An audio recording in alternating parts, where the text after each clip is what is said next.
Bonjour à tous, vous tous qui êtes fidèles à cette émission, le ministre face au peuple. Alors je suis là avec le docteur Adela. Docteur, bonjour. Bonjour frère Sam, ça va? Oui. Alors excusez-nous encore une fois pour le retard parce qu'on on s'est déplacé. Là on est à Ottawa, dans la région de Nipin. Il y a la famille du frère Roussien qui nous a invités. Et donc nous sommes vraiment très heureux de... Nous sommes dans son studio. Hein. Ouais, nous sommes dans son studio parce que le frère Roussien justement est musicien. C'est lui en fait qui nous accompagne également à l'Assemblée d'Ottawa, n'est-ce pas? Non, présentement là c'est lui qui est le clavériste de l'église, le clavériste principal. Mm-hmm. Surtout que le frère Josué Bassakanya, ça fait longtemps qu'il nous a fui. Donc c'est le frère Roussien maintenant qui s'occupe de tout ce qui est musique, quoi, c'est ça. Il faut signaler également qu'il est musicien, il est compositeur. Oui, bon, le frère Roussien il est compositeur, donc il est musicien. Donc d'ailleurs si vous allez sur YouTube et que vous tapez Roussien Kunga, vous retrouverez certaines de ces vidéos. Donc c'est ça. Okay. Alors, nous allons commencer l'émission aujourd'hui. Ça sera un petit peu différent, la formule sera un petit peu différente. C'est vrai qu'on a un thème, mais on va surtout... le thème, en fait, c'est que il y a des conditions pires que la mort. Ne prenez pas ça au pied de la lettre. En fait, on va plutôt, surtout, poser quelques questions essentielles sur la vie et la mort, et ensuite on va examiner certains versets, les versets les plus populaires chez les chrétiens, parce qu'on a souvent eu l'habitude qu'il y a des chrétiens qui récitent des versets sans vraiment en connaître le sens profond. Alors avec le docteur, on va reprendre certains versets qui sont populaires pour que lui puisse nous en donner l'explication, l'esprit de l'écriture. On va pouvoir sonder ces versets-là pour qu'il y ait une meilleure compréhension. Alors, docteur, tout de suite, on va commencer avec... j'ai un peu arrangé cette chose. Tu commences par quoi? Par Québec City ou tu veux directement commencer par tes questions? Attendez, parce que j'ai un petit souci avec mon...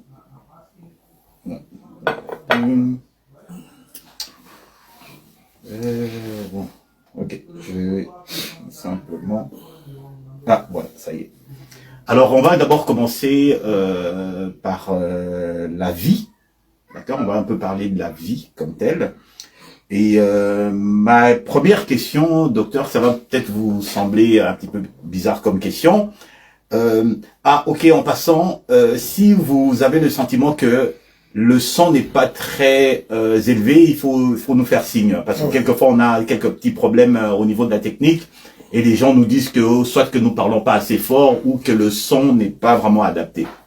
Alors n'hésitez surtout pas dans vos commentaires de nous en faire part. Alors ma première question, docteur, c'est que ça serait pourquoi nous sommes sur la terre? Parce qu'on est venu de l'éternité, on effectue un séjour sur terre, puis on retourne dans l'éternité. Mais alors, pourquoi, dans quel but en fait? Pourquoi Dieu a-t-il... Oui? Je pensais qu'on commencerait par Québec City, non? Oui, ça va venir. Ah, ça va venir. À la fin, écoute, dans l'ordre des annonces, on va pouvoir... à moins que vous préférez qu'on commence avec... ouais, mais parce qu'avec toi, tout est possible, tu peux oublier, quoi. Ah oui, c'est vrai. Oui, parce que ça, c'est quand même important. Effectivement, docteur, un petit mot de l'annonce qu'on avait faite la dernière fois sur la ville de Québec. Oui, bon, j'ai voulu quand même que nous puissions préciser la chose déjà là quand nous commençons. Donc, comme vous le savez, nous avons la première assemblée de saints à Ottawa. Mm-hmm. Et il y a quelques années, nous avions donc commencé la deuxième assemblée à Montréal. Et d'ici, comme j'avais dit, 3 semaines, nous allons donc commencer la troisième assemblée dans la ville de Québec City. Donc, je voudrais ici informer les bien-aimés frères et sœurs, vous tous qui habitez Québec City et les contrées avoisinantes, donc Trois-Rivières et les villes les plus proches, que le 14 octobre, donc c'est un samedi, de 14h30 à 18h30. Nous serons donc à Québec City pour commencer la 3e assemblée. Donc ça va être notre 3e assemblée à Québec City. Et je voulais vous faire mention de cela dans vos prières. Nous recommander également entre les mains de Dieu pour que la chose puisse réussir. Donc j'invite les bien-aimés frères et sœurs, vous tous qui habitez Québec City et les villes avoisinantes, nous avons rendez-vous le samedi 14 octobre de 14h30 à 18h30. Nous serons donc à Québec City. Et je crois que comme on dit, les affiches, les annonces vont être distribuées d'ici une dizaine de jours. Vous allez ainsi retrouver l'adresse. Donc, joignez-vous à nous pour que nous puissions bénir les noms du Seigneur ces jours-là. Voilà un peu, donc c'est un communiqué que je voulais faire passer. Une question subsidiaire, est-ce que ça sera, une fois que vous avez commencé, une fois qu'on commence le samedi, est-ce que ça sera tous les samedis ou bien ça sera, dans un premier temps, l'horaire sera différent? Nous allons d'abord discuter avec les frères et les sœurs qui sont à Québec City.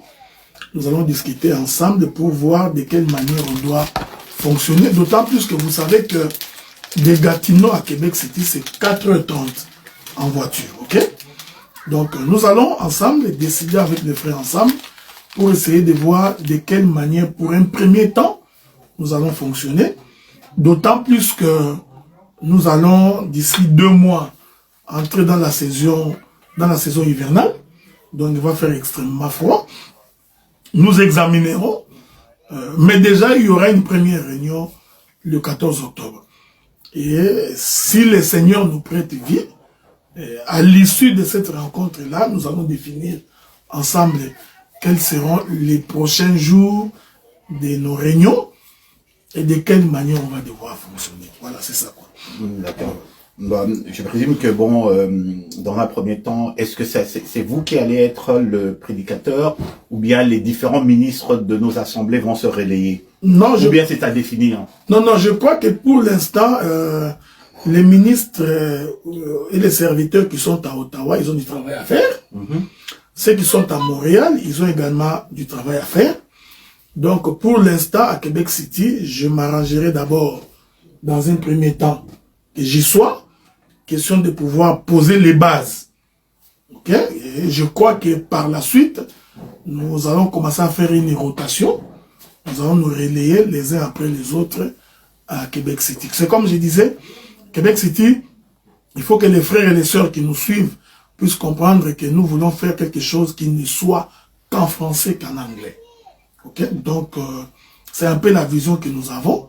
Nous allons donc exclure toutes les chansons qui proviendraient de nos langues d'origine, c'est-à-dire que pas de chansons en lingala, pas de chansons en swahili, en Congo, en wolof ou en je ne sais pas moi quoi. Pas d'interprétation en lingala non plus. Non plus, nous voulons vraiment que cela soit français et anglais. Parce que l'objectif poursuivi ici, c'est d'aller trouver les natifs, que les Québécois des souches puissent également croire à cet évangile. Je crois que le temps est arrivé. Nous recommandons ça entre les mains du Seigneur pour que Dieu puisse nous diriger. Voilà un peu quoi.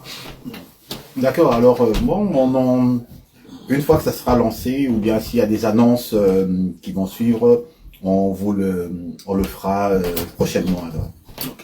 Ok, docteur, donc ma première question sur la vie, je vais essayer de la personnaliser. Le docteur Adédar provient de l'éternité, envoyé sur Terre pour une mission bien spécifique. Une fois que sa mission est terminée, il retourne à l'éternité. Okay. D'accord? Auprès de son créateur. En fait, la question se pose, parce qu'il y a beaucoup de gens qui se posent cette question, le sens de la vie. Pourquoi sommes-nous sur Terre? Est-ce que il est difficile pour quelqu'un de savoir quel est le but pour lequel il a été envoyé sur Terre? Parce qu'on a vu qu'il y a des gens, souvent, il y a des personnes qui se suicident parce que, bon, ils ont l'impression que la vie n'a aucun sens. Alors, docteur, quelle est la raison pour laquelle Dieu nous envoie sur Terre? docteur. Je vais prendre, par exemple, je vais prendre on peut se baser sur Proverbe 16, 14. L'Éternel a tout fait pour un but, même le méchant pour le jour du malheur. Donc Dieu ne fait pas les choses au hasard. D'accord. Alors, docteur, parlons de la vie. Pourquoi est-ce que Dieu nous envoie sur terre? D'abord, je voudrais te remercier pour la question. Donc, je te remercie énormément pour la question, mais je crois aussi que le Seigneur nous aidera pour que nous puissions bien nous faire comprendre. Vous savez, Dieu a sa façon de raisonner, hein? Il a sa façon de penser. Il dit dans les livres d'Ésaïe que de la même manière que le ciel est éloigné de la terre, ainsi mes pensées sont éloignées de vos pensées. Et l'Éternel dit que vos voix ne sont pas mes voix, vos pensées ne sont pas mes pensées. Donc, l'Éternel Dieu a sa manière de voir les choses. Alors, il faudrait d'abord commencer par dire, je crois que c'est les livres de Job qui donnent cette définition-là, que le Seigneur nous a envoyés sur la terre pour témoigner de ses bienfaits. Donc, nous sommes venus sur la terre pour servir des témoins de ce que Dieu, de ce qu'il est, de ce qu'il voudrait faire. Donc, la raison pour laquelle l'homme est de passage sur la terre, c'est juste pour dire à la terre qu'il y a une éternité et que nous sommes les témoins de cette éternité. Vous savez, des fois, c'est difficile à comprendre pour beaucoup de gens. C'est pourquoi ta question-là, quoique un peu philosophique, mais renferme toute la quintessence de le pourquoi Dieu existe. Le pourquoi Dieu existe. C'est-à-dire que Dieu, dans son bon vouloir, il a d'abord décidé de créer le monde. C'était son propre bon vouloir. Il est donc sorti de l'éternité, il entre dans l'état. Dieu décide, bien, je vais créer le monde. Et il crée le monde avec tout ce qui s'y trouve. Et en dernier lieu, il vient, il prend l'homme, il les place dans les jardins. Considérons que placer l'homme dans les jardins, c'est envoyer l'homme sur la terre. C'est pourquoi vous allez constater que l'homme et la femme constituent les dernières créatures de Dieu. Il avait d'abord tout créé pour l'homme. Ensuite, il vient créer l'homme en dernier. Il prend l'homme, il le place dans les jardins. Une fois qu'il les place dans les jardins, je suis désolé de dire ça pour beaucoup de gens, Dieu dit à l'homme que j'y ai placé l'arbre de la connaissance du bien et du mal, et il dit à l'homme de ne pas manger cet arbre-là, le fruit de cet arbre, et que le jour où tu en mangeras, tu mourras. Donc, la venue de l'homme sur la terre, c'est juste pour témoigner de la grandeur de Dieu, pour considérer qu'il est puissant, qu'il est fort. C'est-à-dire, Dieu nous a envoyés sur la terre pour que nous contemplions ces merveilles. C'est-à-dire, il a créé les animaux, il a créé les oiseaux, il a créé les cours d'eau, il a créé le monde avec tout ce qui s'y trouve. Il vient créer l'homme en dernier pour que l'homme contemple les merveilles de Dieu. Donc, c'est la raison pour laquelle nous sommes sur la terre. Nous sommes sur la terre pour témoigner, contempler de combien Dieu est grand, de combien il est merveilleux. Docteur, vous êtes ministre de la parole, d'accord? Ok. Quel est le rapport avec la contemplation des merveilles du Seigneur? C'est-à-dire que vous avez quand même une mission spécifique sur terre. Non, mais la question c'est que si nous voulons parler de la mission, je pense que chacun de nous devrait savoir la mission pour laquelle Dieu l'a envoyé sur la terre. Mais ici, j'ai d'abord pris de façon globale, de façon générale. Dieu a placé l'homme sur la terre pour que l'homme contemple combien Dieu est grand. Ok, ça c'était le but premier. C'est le but premier. Donc quand tu vois les montagnes, tu vois les oiseaux, tu vois les animaux, tu vois l'univers avec tout ce qui s'y trouve, tu réalises qu'il y a un Dieu derrière ça, qu'il y a un créateur, qu'il y a une force supérieure. C'était ça l'objectif de Dieu. Ok. Maintenant, donc c'est le péché, en fait, l'entrée du péché qui a traversé un peu la mission de l'homme sur terre. Mais oui, c'est que l'homme en péchant s'est éloigné de Dieu. Donc il s'est éloigné de l'objectif que Dieu lui avait assigné. La Bible le dit, hein. Il dit Dieu plaça l'homme dans le jardin pour que l'homme cultive le sol. Ok, donc il cultive la terre. Et si je n'entre pas dans la prophétie, hein, je voudrais rester dans l'expression la plus simple. Et ensuite, que l'homme domine, qu'il gère. Ok, mais il va gérer quoi? Il va gérer ce que Dieu a créé. Donc, le souci de Dieu, c'était que l'homme puisse être gestionnaire de ce que Dieu a fait, que l'homme soit responsable, qu'il domine, qu'il ait de la suprématie sur toute la créature. C'était ça les soucis de Dieu. Voilà pourquoi l'homme, en péchant, il s'est donc éloigné de l'objectif que Dieu lui avait assigné. Il a ainsi perdu son autorité, sa suprématie. Il a perdu sa puissance. Il a perdu sa qualité de gestionnaire par le péché. D'accord. Maintenant, il faut préciser, lorsque nous sortons du jardin, Adam, en sortant du jardin, Adam sort avec toute l'humanité. Ok? Maintenant, lorsque nous entrons dans l'humanité, c'est-à-dire en dehors du jardin, à ce moment-là, il y a d'autres objectifs que le Seigneur va nous assigner. Ok. Parce que dans le jardin, on ne connaissait pas l'âge d'Adam. Ok? Donc, personne d'entre vous ne connaissait l'âge d'Adam dans les jardins. Lorsqu'il est sorti du jardin, c'est alors que la Bible dit, Adam, âgé de 130 ans, par exemple, engendra terre. Mais quand Adam et Ève étaient dans le jardin, il n'y a pas d'âge. Est-ce que je ne sais pas si vous me comprenez? On ne connaissait pas non plus l'âge d'Ève. Nous savions au moins qu'Ève était moins âgée qu'Adam parce qu'elle a été formée après Adam. Donc, il y a la raison d'être dans le jardin. Ensuite, il y a la raison d'être en dehors du jardin. D'accord. Voilà, c'est ça. Alors, ma question suivante, donc on va parler un peu de... On va parler de la vie éternelle. Et on va se baser sur 1 Jean 2, 17. Ça dit, le monde passe et sa convoitise aussi, mais celui qui fait la volonté de Dieu demeure éternellement. Donc, il y a l'autre version, dans Parole de vie, ça dit, celui qui fait ce que Dieu veut, celui-là vit pour toujours. D'accord? Qu'est-ce qu'il veut qu'on fasse en fait, Dieu? Il dit celui qui fait sa volonté, c'est celui-là qui va vivre éternellement. Bon, je ne pense pas que c'est la vie éternelle dont il parle, c'est sur terre. Il n'est pas question de vivre éternellement sur terre. Non, regardez. C'est là où nous disons toujours que quand on a l'intelligence de l'écriture, on est capable de bien expliquer les choses de Dieu. Il faut seulement avoir l'intelligence de l'écriture pour bien expliquer ça. Remarquez, je viens de vous dire tantôt là que quand l'homme était dans le jardin, il vivait éternellement. D'accord, il n'y avait pas question de mourir. Donc, il n'y avait pas le temps où Adam naissait, parce que d'abord, quand vous lisez l'écriture, Adam n'est pas né comme un bébé. Non, il est né adulte. Il est né adulte, quelqu'un de responsable.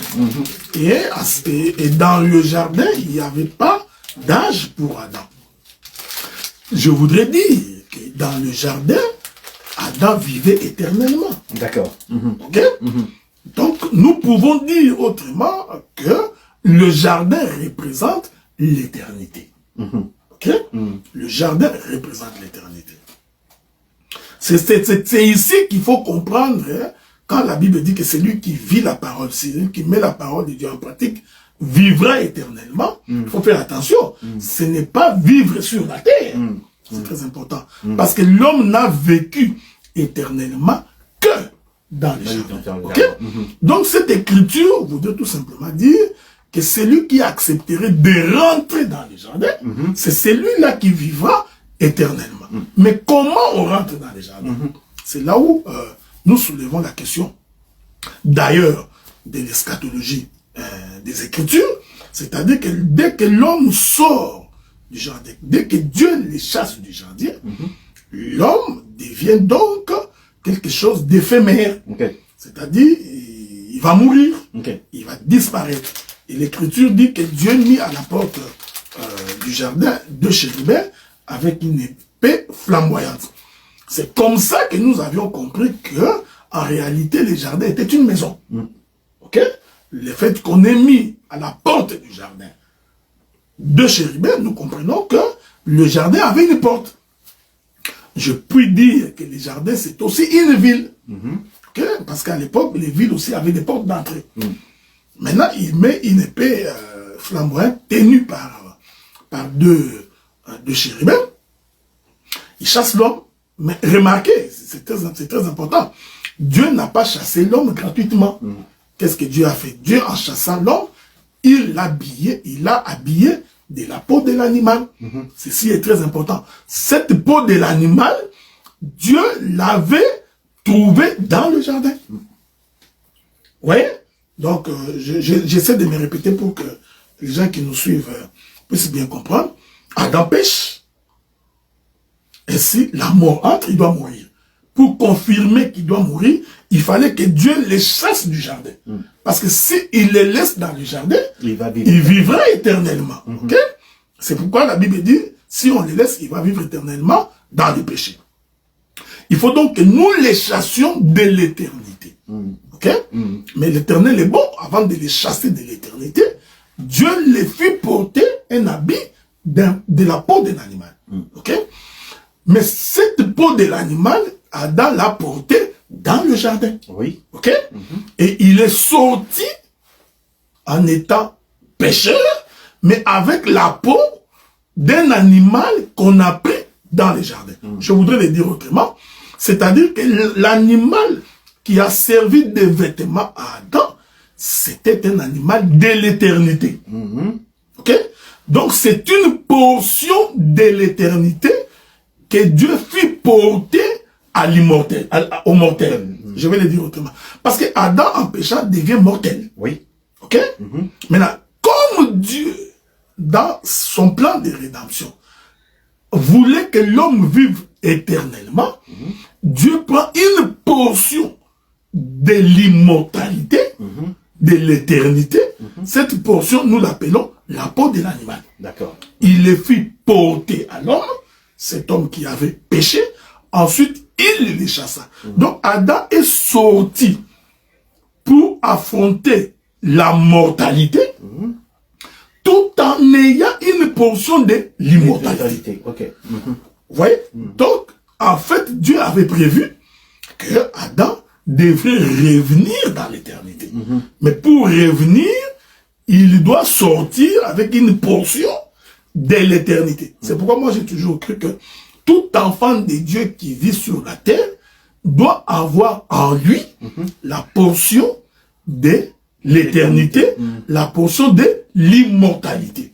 Le frère Paul avait donc raison de dire que lorsque le Seigneur apparaîtra dans les airs, ceux qui sont morts en Jésus, premièrement, ressusciteront, et nous qui étions restés vivants en un clin d'œil, nous serons transformés, c'est-à-dire la manifestation de l'immortalité va donc nous revêtir pour nous permettre d'aller rencontrer le Seigneur dans les airs. Parce qu'en fait, aller rencontrer le Seigneur dans les airs, c'est le retour d'Adam dans le jardin. Ok? Mais pour que Adam rentre dans le jardin, il fallait que Dieu mit à Adam un signe. Les signes qui témoignent que Adam retournerait dans l'éternité. Et nous disons que ces signes-là, c'est justement la peau de l'animal. En d'autres termes, c'est la peau de l'agneau, c'est la peau des brebis, c'est la peau des boucs, qui représente en fait la mort de Jésus. Ok? Souvenez-vous que le frère Paul dit dans le livre des Romains, revêtez-vous donc de Christ.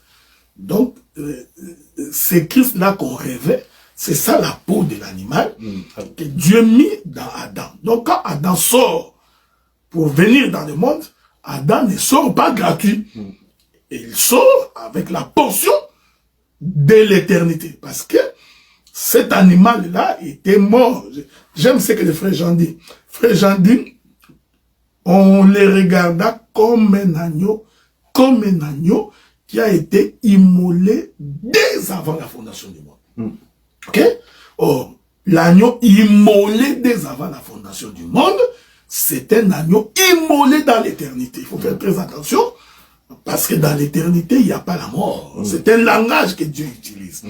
Donc, Adam sort avec une portion de l'éternité. Tu permets que je le dise autrement. Parce que le Seigneur, c'est un répétiteur. Dieu, c'est un ruminant. Donc, il répète plusieurs fois la même chose pour expliquer la même chose. Mais il explique plusieurs manières. Remarquez, quand Adam pêche, Adam devient mortel. Oui. Ok? Dieu va les confronter à sa mort en le chassant du jardin. Mais qu'est-ce que Dieu fait? Comme Dieu savait qu'Adam est devenu mortel, que son corps était devenu charnel, parce qu'il savait qu'il va mourir, qu'est-ce que Dieu fait? Il fait porter à Adam la peau de l'animal. Ici, je voudrais dire, la peau de l'animal qu'on fait porter à Adam, en réalité, c'est le souffle de l'Éternel. Ok. Ok? Pour bien comprendre ça, je rentre dans la création d'Adam. Dieu rassemble la poussière de la terre. Cette poussière de la terre rassemblée, Dieu forme un corps qu'il appelle Adam. Jusque-là, cet Adam-là n'est pas un être vivant. Ok? C'est un être mortel parce qu'il est inanime, il ne bouge pas. Qu'est-ce que Dieu fait? Dieu souffle dans Adam. J'ai dit, ces souffles-là, c'est ça la peau de l'animal que Dieu va faire porter à Adam quand il les chasse du jardin. Vous voyez? Parce que c'est cette portion du souffle que Dieu mit à Adam qui fait d'Adam un être vivant, mais vivant éternellement. Donc quand Adam marchait, quand bien même que son corps était tiré de la terre, mais il y avait dans Adam le souffle de l'Éternel qui faisait d'Adam un être éternel. Voilà pourquoi, quand il chasse Adam, en chassant, Dieu répète sa création. Tu es poussière, tu retourneras dans la poussière. Chasser Adam là, c'est le faire retourner dans la poussière. Mais Dieu, comme il est miséricordieux, il ne les laisse pas partir comme ça, il les revêt de la peau de l'animal. Cette peau de l'animal, nous disons, c'est ça l'esprit de Dieu dans l'homme. Okay. Donc, quand même que tu marcheras sur la terre, mais tu as l'esprit du Seigneur. Voilà un peu quoi. D'accord, c'était très élaboré, docteur. Si vous avez des questions, s'il y a quelque chose que vous n'avez pas saisi et tout, vous pouvez intervenir en direct. Ah oui, pas quoi. Alors, bien. Je vais maintenant, la troisième question, je vais prendre, je vais mettre face à face quelques versets. Le premier, c'est Apocalypse 22, 19, ça dit, si quelqu'un retranche quelque chose des paroles du livre de cette prophétie, Dieu retranchera sa part de l'arbre de vie et la ville sainte décrit dans ces livres. Exode 32, 33 dit, l'Éternel dit à Moïse, celui qui a péché contre moi, que j'effacerai de mon livre. D'accord? Ésaïe dit, c'est par l'Éternel qu'Israël obtient le salut, un salut éternel. Vous ne serez ni honteux, ni confus, jusque dans l'éternité. D'accord? Okay. Quelqu'un va, quand il dit que je vais retrancher son nom dans du livre de vie, qu'est-ce qu'il veut dire par là? Parce que tout à l'heure, on a dit que tout enfant de Dieu naît avec une portion de l'éternité. Donc, la fameuse peau j'allais dire peau de banane, peau de l'animal que Dieu a fait porter à Adam. Donc, il a chassé de cadre protégé des jardins pour qu'il aille confronter, la mort. En étant un être mortel, mais avec une portion de l'éternité. D'accord? Bien. Qu'est-ce qu'il veut dire par là et tout? Parce que souvent, ça fait débat. Est-ce que retrancher quelqu'un, le nom d'une personne du livre de vie, ça veut dire que, bon, voilà, il perd ses prérogatives de l'éternité? Bon, d'abord, je voudrais te remercier pour cette question-là. Je précise d'abord que c'est comme j'ai toujours dit, hein, la Bible n'est pas donnée à tout le monde. Expliquer les Écritures n'est pas une chose aisée. Tu vois, c'est comme là, hein, il y a des Écritures qui témoignent que Dieu, à cause de ton comportement, à cause de ta manière de vivre, Dieu peut ôter ton nom dans les livres de vie. Alors, je voudrais que les bien-aimés me suivent avec beaucoup d'attention parce que moi, j'ai toujours pensé que quand on n'a pas la révélation de l'Écriture, c'est difficile de saisir ce que Dieu a dit. Parce que la compréhension de la Bible se trouve donc dans la saisie de la révélation de l'Écriture. Je voudrais d'abord dire ceci. Il y aura beaucoup de choses à dire ici. Je vais d'abord prendre de façon naturelle. Le frère Paul dit, la nature elle-même ne vous enseigne-t-elle pas? Je voudrais donc ici préciser que les fils d'un homme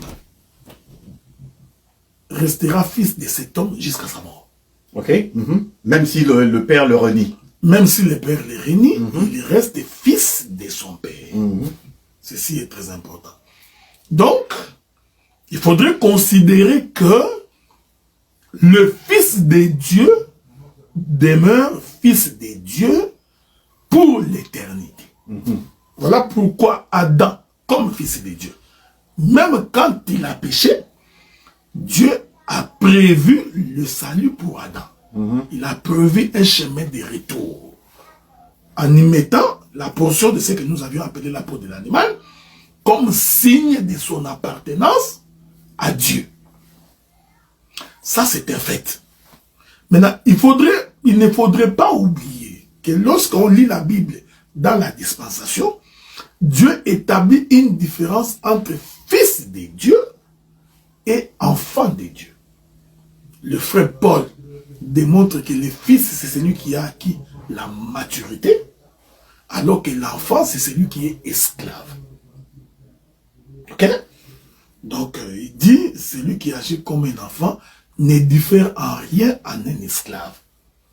Cette différenciation, elle est très importante dans la compréhension des choses de Dieu. C'est ainsi que vous remarquerez, lorsque Dieu choisit Abraham comme notre père dans la foi, dans Abraham, Dieu fait cette séparation entre Isaac, qui est le fils de la promesse, avec Ismaël, qui n'est pas le fils de la promesse. Et le Seigneur dit, le fils de la promesse ne peut pas hériter avec le fils de l'esclave. Donc, il identifie que Isaac est le fils de Dieu, Ismaël, c'est le fils de l'esclave. Je n'entre pas dans les détails parce que lorsque nous parlons de l'esclavagisme, nous parlons du péché. D'accord. Souvenez-vous que le Seigneur dit aux Juifs, vous connaîtrez la vérité vous affranchira. Et les autres répondent que nous n'avons pas besoin de ça parce que nous ne sommes pas esclaves de quelqu'un. Okay? Alors que Jésus leur disait, tant que vous êtes sous le péché, vous êtes des esclaves. Okay? Mais ils n'ont pas compris ce que le Seigneur disait. Donc Dieu fait cette différence. Je viens là-bas pour expliquer ces notions-là. Dieu fait cette différenciation-là entre les fils et l'enfant. C'est-à-dire les fils de la promesse et ceux qui n'ont pas reçu la promesse. Quand bien même qu'ils sont nés dans la même maison. Il va les répéter avec Isaac. Isaac donne naissance à Jacob et à Ésaü. Okay? Dieu choisit Jacob comme les fils de la promesse, mais pas Ésaü. Mais pourtant, ils sont nés dans la même maison. Cette chose elle est importante. Le Seigneur Jésus-Christ vient, il choisit les disciples, mais parmi les disciples, il choisit Judas l'Iscariote, qu'il appelle le fils de la perdition. D'accord. Maintenant, je rentre dans la création d'Adam, pour que les choses se comprennent très bien. Remarquez que lorsque le Seigneur appelle la terre des eaux, parce que l'Éternel voulait manifester son fils, Adam qui lui ressemble. Je vous ai toujours dit, la terre est sortie des eaux, mais pour créer Adam, Dieu n'a pas pris toute la terre. Il va donc prendre une portion de la terre qui va représenter Adam, et l'autre portion, il va la laisser. Je voudrais dire, la portion prélevée, c'est les fils de la promesse. La portion laissée, c'est les fils de l'esclave. D'accord. En d'autres termes, la portion prélevée, c'est Isaac. La portion laissée, c'est Ismaël. Donc, ça, c'est un principe qu'il ne faut pas oublier. Maintenant, quand vous lisez les Écritures, et que Jean dit qu'il y a possibilité que l'on puisse ôter ton nom dans les livres de vie, il faut faire attention, parce que ici, le Seigneur ne parle pas au fils de la promesse. D'accord. Dans le langage de Dieu, l'Éternel est en train de parler de l'esclave, des fils de l'esclave, c'est-à-dire de ceux qui ne vont pas hériter le royaume. Ok? C'est à eux. Je voudrais ici donner encore... Ils vont pas hériter de le royaume. Alors pourquoi est-ce qu'il y a encore parlé de ôter leur nom? Parce que de toute façon, ils vont pas hériter le royaume. Oui. Donc leur nom n'est pas inscrit. Non, mais dans tous les cas, lorsqu'on voudrait citer les enfants d'Abraham, on citera Ismaël. Bien sûr. Ok? Mais alors que dans la pensée profonde, prophétique de l'écriture, quand Dieu parle des enfants d'Abraham, il dit, donne-moi ton fils, ton unique. D'accord. Alors qu'en réalité, Abraham n'avait pas un fils unique. D'accord. Donc, il y avait aussi Ismaël dans cette maison-là. Et puis, quand vous regardez, vous lisez votre Bible, vous verrez que même Dieu a dit qu'Ismaël sera puissant. Donc, Ismaël, naturellement, n'était pas un pauvre. Il était puissant. Hein, il avait de la richesse, il avait des serviteurs, il avait des servantes. Donc, ce n'était pas un homme pauvre. Mais c'est là où nous disons qu'il faut faire attention quand vous voulez définir la bénédiction de Dieu. Donc, nous ne la définissons pas par les biens matériels. Ce n'est pas parce que tu as vu Bill Gates avec beaucoup d'argent, tu commences à l'envier et tu dis c'est ça la bénédiction. Nous n'avons pas cette définition-là. Parce que Ismaël, naturellement, avait beaucoup d'argent. D'ailleurs, les jours où Jacob est en train de revenir pour croiser son frère Ésaü. Parce que lui, Jacob était parti avec la bénédiction, non? Alors, la Bible dit qu'il a divisé sa marche en 3 tranches, en 3 campements. N'entrons pas dans cette définition-là parce que c'est aussi l'image de la résurrection de Christ. Mais au début de sa marche, au fond, il avait mis les biens, le troupeau, tout ce qu'il avait là, ok? Alors, quand il croise Ésaü, il dit à Ésaü, voilà, j'étais amené, j'étais offert, c'est ça. Ésaü répond à Jacob, il dit non, je n'en ai pas besoin. Parce que j'en ai suffisamment. J'ai des troupeaux, j'ai tout. J'ai la bénédiction matérielle. Mais cependant, il y a quelque chose d'extraordinaire que Ésaü n'avait pas, que Jacob avait. Cette chose-là, nous disons, c'est la peau de l'animal. C'est cette portion-là que Dieu ne peut donner qu'aux fils qui vont hériter. D'accord. Tu comprends? Donc, c'est pourquoi ce langage-là, quand Dieu dit que ton nom sera ôté, dans la vision prophétique de l'écriture, c'est une vision prophétique, il faut bien voir les choses, Dieu ne parle pas aux fils de la promesse. Parce que les fils de la promesse, leur nom ne peut pas être ôté. Vous comprenez?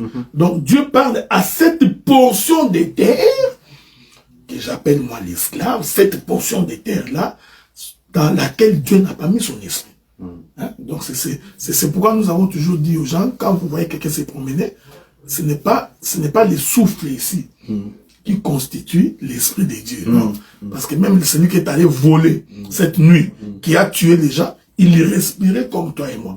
Donc Dieu a un autre entendement de son souffle en nous, qui est en réalité le ton du Saint-Esprit, que Dieu ne donne pas à tout le monde. C'est pourquoi nous avons toujours précisé qu'aucun homme ne peut baptiser du Saint-Esprit. J'ai toujours été étonné quand j'entends quelqu'un dire « Je te communique le Saint-Esprit hein, je vais te communiquer l'onction. » J'ai reçu le baptême du Saint-Esprit. Ah ouais, bon, bon tu peux... Quand il y a eu... quand Jésus est parti, il leur a promis le Saint-Esprit, d'abord aux disciples, et puis il y a eu... Le Saint-Esprit, à un moment donné, s'est manifesté. Comment vous appelez ça? Vous appelez ça? Ils n'ont pas été baptisés du Saint-Esprit? Non, je crois au baptême du Saint-Esprit. Donc, je crois au baptême. Et n'oubliez pas que c'était pour la première fois que les gens recevaient le Saint-Esprit. Il va de soi que ça ne pouvait que se passer comme ça parce que c'était la première fois. Je voudrais profiter de l'occasion pour dire 2-3 mots ici. Il y a le Saint-Esprit comme personne dans l'homme. Qui est Dieu lui-même dans un homme. Mais il y a aussi ce que nous appelons la manifestation de la puissance du Saint-Esprit. Bien, deux choses différentes. Deux choses différentes. Cette manifestation-là devrait être visible. C'est-à-dire que tu rentres dans la salle, tu peux sentir qu'il y a une force surnaturelle maintenant. Cette manifestation de la puissance de Dieu, nous pouvons l'appeler pour qu'elle se manifeste. D'accord. Donc nous pouvons invoquer la manifestation de la puissance du Saint-Esprit. Nous pouvons être réunis avec des gens qui sont possédés. Nous pouvons appeler la puissance du Saint-Esprit pour que, en agissant, que nous découvrions qu'ils sont possédés et qu'ils ne le sont pas. Ouais? Donc, cette prière-là est biblique. Mais ceci est différent du baptême du Saint-Esprit comme sceau, comme un gage du salut. Ça, il n'y a que Dieu qui peut le donner. Donc ça ne dépend pas de l'homme. Nous avons baptisé beaucoup de gens. Nous avons prié pour que Dieu les baptise du Saint-Esprit. il n'est pas dit que les mêmes jours que nous prions que tu as reçu le baptême du Saint-Esprit. Non, bien sûr que non. Donc Dieu peut décider de te les donner immédiatement, comme il peut te les donner 5, 6 mois, ou 5 ans, ou 10 ans plus tard.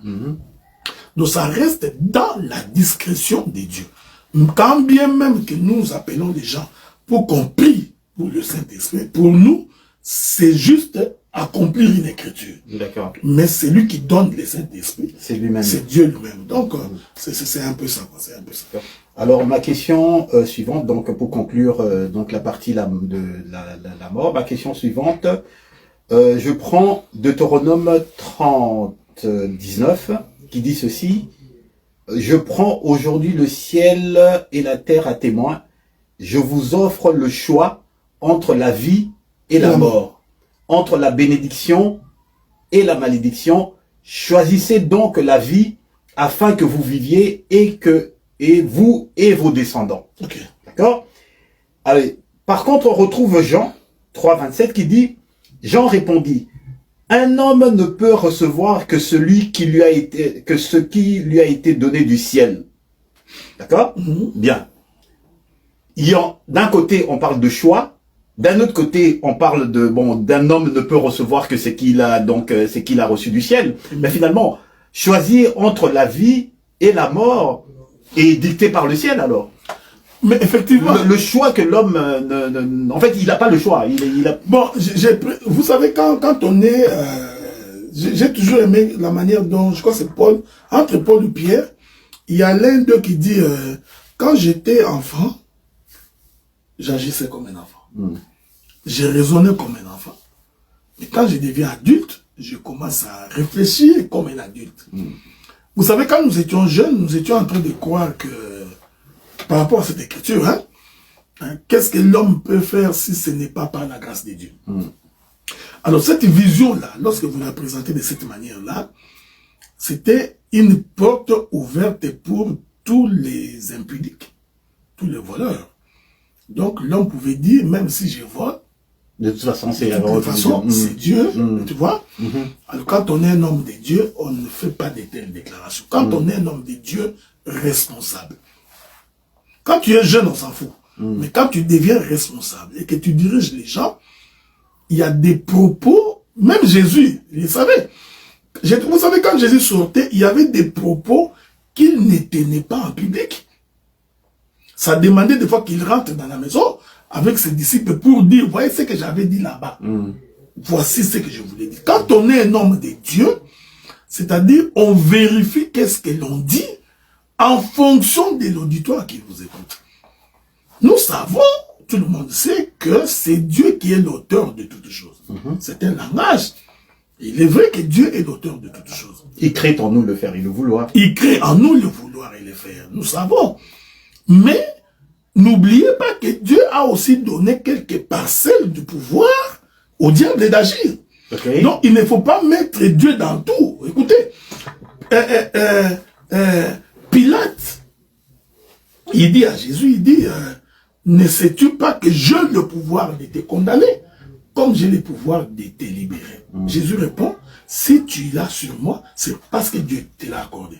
Donc, c'est-à-dire qu'il y a des choses qui arrivent, Dieu laisse les diables faire. Donc, à ce moment-là, il ne faudrait pas dire que c'est Dieu qui en est l'auteur.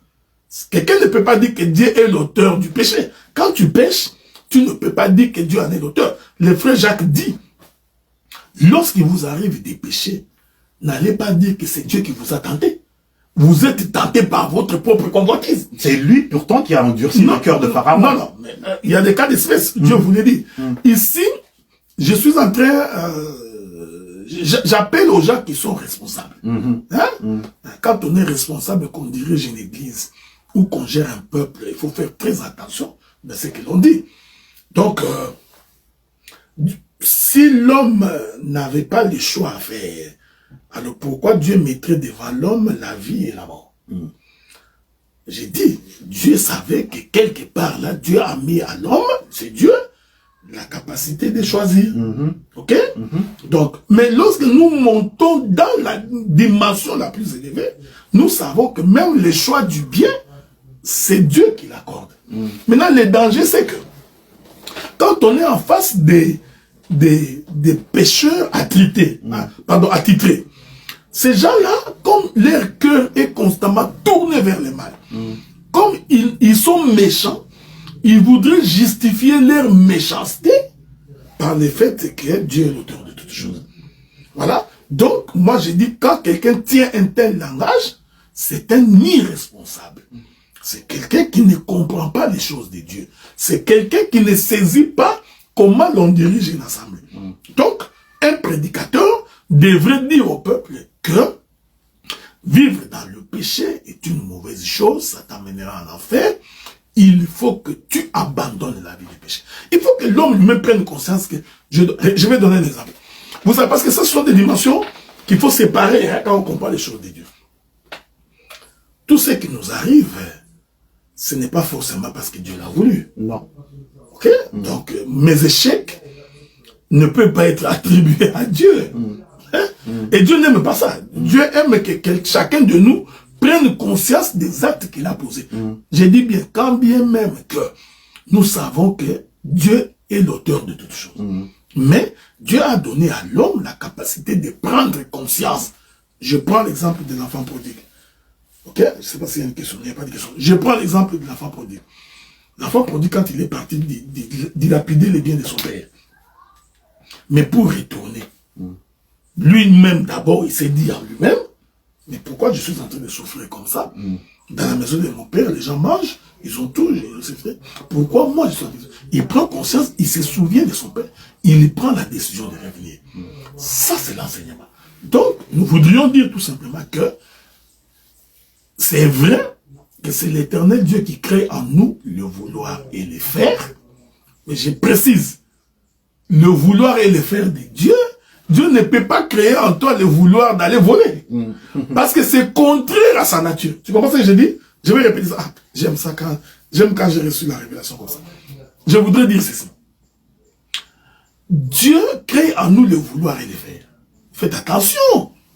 Dieu ne crée pas en nous le vouloir et le faire du péché.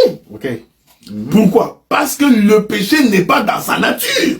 Donc Dieu ne peut créer en nous le vouloir et le faire qui est conforme à sa parole. Okay. Donc Dieu nous donnera la capacité de choisir les biens. Il nous donnera la capacité de faire ce qui est juste. Il nous donnera la capacité de vivre selon sa volonté parce que cela fait partie de ses prérogatives. Mais Dieu ne nous donnera pas la capacité d'aller prendre la femme de son frère. D'accord. Alors, bon, ben ça conclut la partie de la vie. Parlons maintenant de l'autre partie, de la mort. Romains 5,12, ça dit c'est ainsi que par un seul homme, le péché est entré dans le monde, et par le péché, la mort. Et la mort s'est donc étendue à tous les hommes, parce que tous avaient péché. Bon, je pense que vous avez donné une grosse explication tout à l'heure, en parlant du jardin. Alors, ma question serait... quel est parce que les gens se posent souvent cette question, quel est le parcours d'un homme qui vient de mourir? C'est-à-dire quoi? C'est-à-dire que bon voilà, écoutez, je meurs et puis ensuite, voilà. Non mais regardez, il est appartenu aux hommes de mourir une seule fois, après quoi vient le jugement. Donc ceux qui sont morts, ça dépend de quelle mort. Okay? La Bible dit que ceux qui sont morts en Jésus, qui sont morts en Christ, ils se reposent. D'accord. Et l'Écriture dit qu'ils sont dans les lieux du repos, qu'on appelle généralement les saints d'Abraham. Et comme nous sommes dans cette tente, nous n'avons aucune idée de ce que c'est. Ok. Nous savons au moins que ces gens-là qui sont morts, ils sont dans un lieu en train d'attendre les jours de la résurrection. D'accord. Bon, donc il y a une séparation entre ceux qui sont morts en Christ et ceux qui sont morts... oui. Ok, ceux qui sont morts en Christ, ils sont dans le sein d'Abraham. Ouais. Donc, ils sont pas au paradis. Non, ils sont pas au paradis. Parce que nous croyons que le paradis n'est pas encore ouvert. Ok.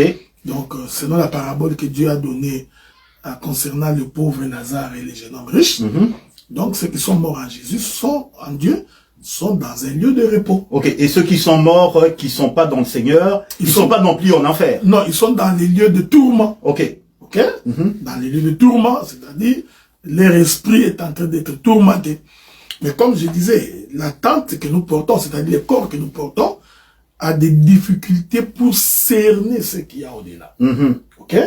Voilà pourquoi un jour, la Bible dit qu'un homme, il est mort et puis il s'est rendu compte qu'il s'est retrouvé dans les lieux de tourment. Il va donc dire à Lazare, qui traînait devant sa porte, il dit, et si on peut demander à Lazare de me donner une goutte d'eau parce qu'il fait très chaud ici. Et l'homme répond, il n'y a pas de lien entre vous et ceux qui sont morts en Jésus. Ensuite, il dit, bon, s'il y a moyen, je pense qu'il disait lui ou Lazare, qu'on les ressuscite pour qu'il aille parler à ses frères, pour que ses frères ne se comportent pas comme lui, de peur qu'il ne se retrouve là où il s'est retrouvé. Alors le Seigneur répond, il dit non, ils ont la loi, ils ont Moïse, ils ont les prophètes. Donc c'est pour dire que il n'y a pas de lien entre ceux qui sont morts et ceux qui sont vivants. Nous qui sommes vivants, Dieu a mis les prédicateurs devant nous, qui nous enseignent les choses de Dieu. Il nous reste seulement à croire à cet évangile pour que nous échappions au lieu de tourment. Donc ceux qui sont morts en Jésus, la Bible dit, ils se reposent de leurs œuvres. Donc, quel est le lieu de leur repos? La Bible dit, ils sont dans les seins d'Abraham. Qu'est-ce que c'est les seins d'Abraham? Eh bien, pour l'instant, nous n'avons aucune idée. Jusqu'à ce que nous verrons la chose, alors nous allons contempler. Donc, ceux qui sont morts sans Christ, ils sont dans les lieux de tourment. Donc, leurs esprits ce sont tous les démons qui rentrent dans les corps des gens là, qui vagabondent partout. Non, ce sont déjà des méchants qui sont morts. Donc passer du temps à philosopher là-dessus, c'est vraiment sans intérêt, quoi. Savoir c'est quoi le lieu de tourment, le sein d'Abraham, etc. pendant que nous sommes sur terre. Non, c'est pourquoi c'est une perte de temps. C'est une perte de temps parce que tu risques de tomber dans une étude philosophique. C'est la Bible dit, et pendant qu'il est encore temps, quand vous entendez sa voix, n'endurcissez pas votre cœur. Donc ce que nous demandons aux gens, c'est que pendant que nous prêchons comme ça, essayez de ne pas endurcir votre cœur. Essayez de vous conformer à la parole, essayez de vivre véritablement la parole, donc pour éviter les lieux de tourment. D'accord. La question suivante, elle va vous sembler peut-être un peu bizarre.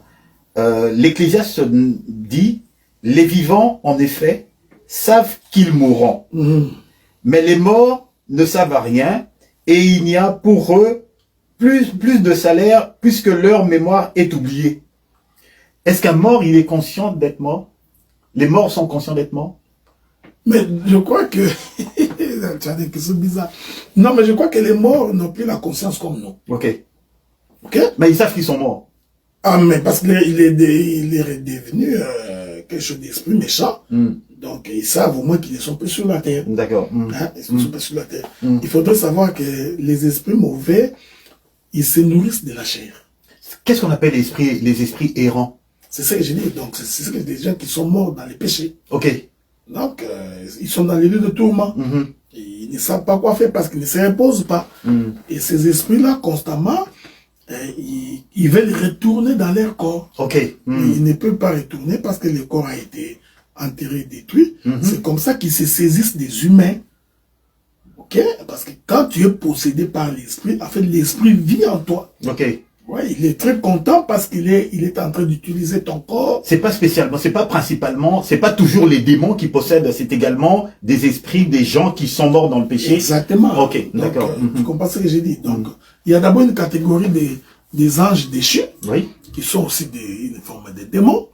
Donc, mais il y a aussi des méchants qui sont morts dans les péchés, qui sont aussi une forme de démons. Qui viennent nous tourmenter. Qui viennent nous tourmenter de temps en temps. Donc, ça peut aussi arriver. Donc, ce sont ces éléments-là qu'il faudrait considérer. Alors, ces gens-là, ils n'ont plus la conscience comme nous. Hein? C'est pour dire ceci, que ces esprits-là, ces gens qui sont morts, ne peuvent plus prendre conscience qu'ils sont pécheurs pour se repentir. Hein? Donc, ne peuvent avoir conscience que c'est lui qui vit présentement, parce qu'il prend conscience de son état, il décide de prendre le chemin du Seigneur et de vivre avec le Seigneur. Alors que ceux qui sont morts ne peuvent plus, même si vous les prêchez. C'est pourquoi nous avons toujours dit que les gens qui font des messes de requiem, messes de purgatoire, qui parlent aux morts, ils sont en train de perdre leur temps. L'Écriture les dit, ils n'ont plus conscience. Et par exemple, j'ai vu dernièrement à la télévision, on a fait une messe pour commémorer les 25 années de la mort d'un ancien chef de l'État et tout ça, ça peut être considéré comme des cultes aux morts. C'est culte aux morts. C'est défendu par la Bible, interdit par la Bible. La Bible est interdite. Tu n'évoqueras pas les morts. Donc tu ne parleras pas aux morts. Il n'y a pas que ça. Moi, j'ai même été étonné parce que mon père est mort. Mon père n'est pas encore mort. C'est un exemple que je donne. Que mon père est mort, même si je l'aimais bien, je ne peux pas lui parler parce qu'il n'a pas conscience. Donc c'est une perte de temps. Et chaque année, revenir là-dessus, faire une fête. Bon, mais c'est de la poussière qui est retournée poussière. Mais que dire alors des cimetières qui ont été désaffectés? N'est-ce pas qu'on avait enterré les morts? Oui. Alors, on désaffecte, on construit des maisons. Alors, où est-ce que tu vas aller que mon frère? Tu vas aller où? Parce que on a construit. Tu vas aller trouver une maison de quelqu'un qui avait construite. Tu dis, mon père a été enterré ici, je voudrais lui faire un culte. Donc, ça, ce sont des gens qui n'ont pas l'enseignement. Il y a des gens qui sont morts parce qu'il a été mangé par un crocodile. Dis-moi comment tu vas aller faire au cimetière. Parce que il n'a pas de corps. Il y a des gens qui sont morts. Il y a eu séisme au Maroc. Beaucoup ont été enterrés. Ils sont morts. Donc, où est-ce que tu vas faire les cultes pour ces gens-là? Mais quand on a la foi, nous savons tout simplement que, en réalité, dans l'homme, c'est l'esprit. D'accord. C'est ce que la Bible dit. En réalité, dans l'homme, c'est l'esprit. Donc, si l'esprit appartient à Dieu, il va dans un lieu de repos. Mais quand il n'appartient pas à Dieu, tu perds ton temps. Les gens qui vont dans des cimetières pour aller nettoyer les cimetières, il y en a d'autres qui vont manger de la nourriture. Il y en a même d'autres, pendant le deuil, ils parlent aux morts. Hein? Papa, tu nous as laissé la manière dont tu es parti. On ne pensait pas que tu allais partir comme ça. Ceux qui t'ont fait ça, il faut les pourchasser. Non, tu parles aux morts. La Bible est interdite. Ok? Aujourd'hui, il faut qu'on se le dise, mais il y a beaucoup de choses qui se passent comme des messes de requiem, mais qui ne disent pas leur nom. Hein? Il y en a certains qui ont dit, bon, puisque l'Égypte a pleuré Jacob pendant 90 jours, je crois, et que les enfants d'Israël étaient restés dans le deuil, alors aujourd'hui également, si moi je meurs, on peut également faire un culte, réunir les enfants de Dieu, chanter, célébrer pendant que mon cadavre est là-bas. Écoutez, il y a deux choses où vous ne comprenez pas les Écritures, ou tout simplement vous commencez à vous rapprocher des catholiques pour faire... Mais docteur, quel mal y a-t-il, par exemple, quelqu'un qui appartient à notre communauté meurt, on va visiter la famille, et puis bon, il y a, le corps est placé quelque part, et que on appelle des personnes pour parler justement, évoquer des souvenirs de cette personne-là. On n'est pas spécialement en train de s'adresser aux morts. Non, on peut rendre hommage. On peut rendre hommage. Mais j'ai toujours pensé que la meilleure façon de rendre hommage à quelqu'un, c'est de le faire pendant qu'il est vivant. Ok. Parce que la frontière est mince. Non, mais parce qu'il est là, au moins, il va écouter. Il sera reconnaissant. Moi, j'ai toujours été contre les gens qui attendent que nous mourions. Il y a beaucoup d'hypocrisie. Beaucoup d'hypocrisie. Il y a des gens qui ne nous parlent pas, qui nous haïssent. Mais au jour de notre mort, ils viendront faire des déclarations. Tu vois, le docteur Adela, c'était un homme bien. Voici ce qu'il a fait pour cette communauté, pour l'œuvre de Dieu. C'est du mensonge. De notre vivant, vous ne l'avez jamais dit. Donc, c'est cette hypocrisie-là, je déteste. Ça, c'est un élément. Donc, vous voulez rendre hommage à quelqu'un, faites-le pendant qu'il est vivant. Ce serait la meilleure façon de faire des rendre hommage. Parce que quand vous le faites à sa mort, en fait, il ne comprend rien. Il ne vous écoute même pas. Ça, c'est un élément. Deuxième élément. Pourquoi, quand quelqu'un meurt, il faut qu'on fasse un culte? Pourquoi? Ce sont des questions que je me pose. Hein. Vous allez me supporter. Pourquoi on doit appeler les enfants de Dieu dans une veillée mortuaire et toute la nuit, les chantres sont en train de défiler pour chanter? Est-ce qu'ils pêchent, docteur? Parce que finalement, c'est la question qu'on se pose. Est-ce qu'ils pêchent? C'est la question que je me pose moi aussi. C'est pour éviter les dérapages. En fait, mais en réalité, c'est un culte aux morts. Nous nous sommes réunis pourquoi? Parce qu'il y a un mort. Oui. Ok? Donc, vous savez, quand l'homme veut justifier quelque chose, il a des formules pour essayer de... Non, nous faisons... on peut faire un deuil. On peut pleurer quelqu'un.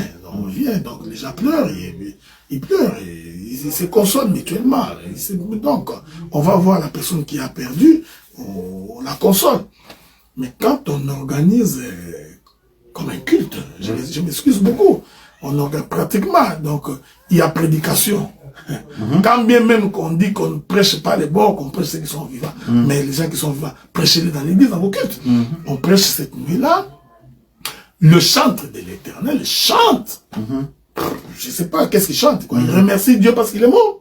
Est-ce que ça va demander qu'on nous réunissons toute la nuit jusqu'au matin?